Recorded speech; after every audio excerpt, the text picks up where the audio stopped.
जौनपुर चौकिया शीतला मैया के जाके सभे चढ़ावेला। लाल चुनरिया लाल चंदनिया मैया के मनवा भावेला।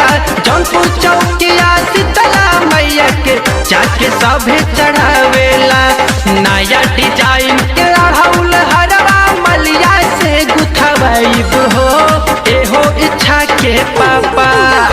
नया डिजाइन के अढ़ौल हरवा मलिया से गुथवाइब हो एहो प्रिंस के पापा। तहरवा मैया के पहिराइब हो एहो अदिति के पापा। तहरवा मैया के पहिराइब हो एहो अदिति के पापा।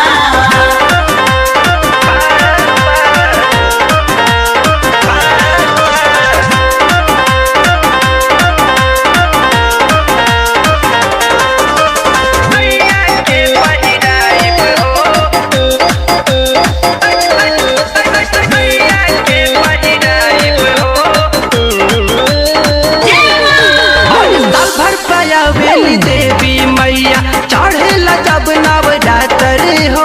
9 दिन हम भूखब ये राजऊ भले हो जाइब पातर हो। पयावेली देवी मैया चढ़ेला जब नवरात्र हो। 9 दिन हम भूखब ये राजऊ भले हो जाइब पातर हो। नया भजनिया गई है सुरेंद्र अभिषेक से लिखवाई हो एहो लकी के पापा। नया भजनिया गई है सुरेंद्र अभिषेक से लिखवाई हो एहो प्रिंस के पापा। तो भजन मैया के सुनाइब हो एहो अदिति के पापा। नथिया मैया के पहिराइब हो एहो प्रिंस के पापा। नया डिजाइन के नया नथिया सोनरा से बनवाइब हो एहो प्रिंस के पापा।